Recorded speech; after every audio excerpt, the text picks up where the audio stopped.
বন্ধুরা চলে এলাম 31st নাইটে। সব 31st নাইট চলতেছে আতশবাজি।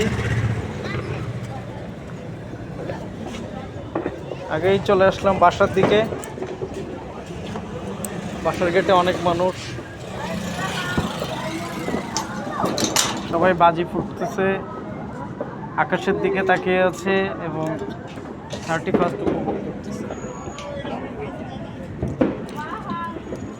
বাসার চাবিটা মাঝে মাঝে ঝামেলা করে, মেইন গেটটা 12টা বেজে গেছে তো এই জন্য চলে ফেললাম, একটু ঝামেলা হয়। আলহামদুলিল্লাহ, একটু অপেক্ষা করুন আপনারা, দেখাবো ঢাকা সিটিতে কীভাবে সবাই 31st নাইট উদযাপন করে এবং আকাশের অবস্থাটা কী অবস্থায় পৌঁছায়। আমি জাস্ট একটু তালা খুলে ভিতরে ঢুকছি। এখন আমার গেটটা লক হলো। অনেক মানুষ দেখেন আমার বাসার এসেও 31st উদযাপন করতেছে। আকাশের চিত্র দেখা যাবে।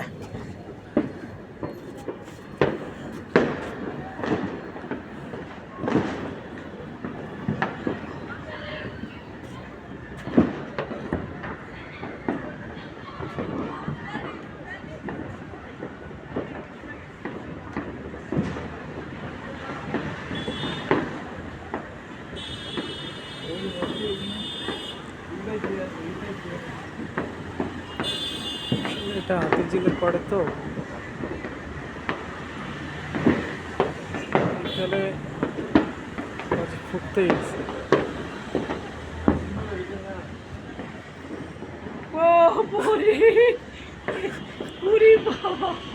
হ্যাঁ, এগুলো কিন্তু জাহিদ ভাই, এই যে ভিডিও করতেছি না, আমার চ্যানেলে আপলোড করব কিন্তু। আজকে ঢাকা সিটির এই যে আতশবাজি, আজকে জননেত্রী আমাদের বেগম জিয়া, তার আজকে জানাজা গেল। মানে এই মানুষ কতটা নির্লজ্জ, এই বাঙালি মাদারচোদ কোনোদিনও ভালো হইব না। হ্যাঁ, দেখেন ভাই কেমন উদযাপন করতেছে মানুষ। বাসা থেকে সব গলিতে গলিতে রাস্তায় চলে আইছে, মানে বিল্ডিং এর খালি আতশবাজি। যেই দিকে ক্যামেরাটা ঘোরাই রে ভাই, ধোয়া ধোয়া বানায় ফেলাইতেছে। দেখেন করতেছে কি, এই জাত বাঙালি নাকি?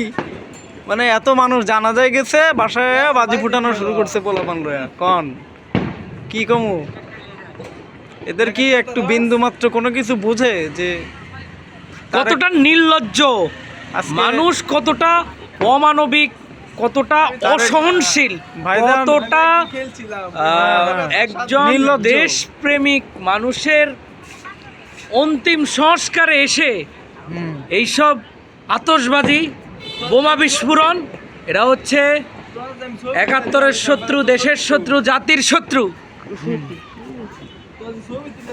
আসলে জাতি একটা ক্লান্তি লগ্নে। তার কারণ হলো একটা ছেলে, আমাদের তারেক ভাইজান, তিনি বাইরের দেশ থেকে এত বছর পরে আসছেন। আসার পরে মা চলে গেলেন দুনিয়াতে, ওনার বাবাও নাই মাও নাই।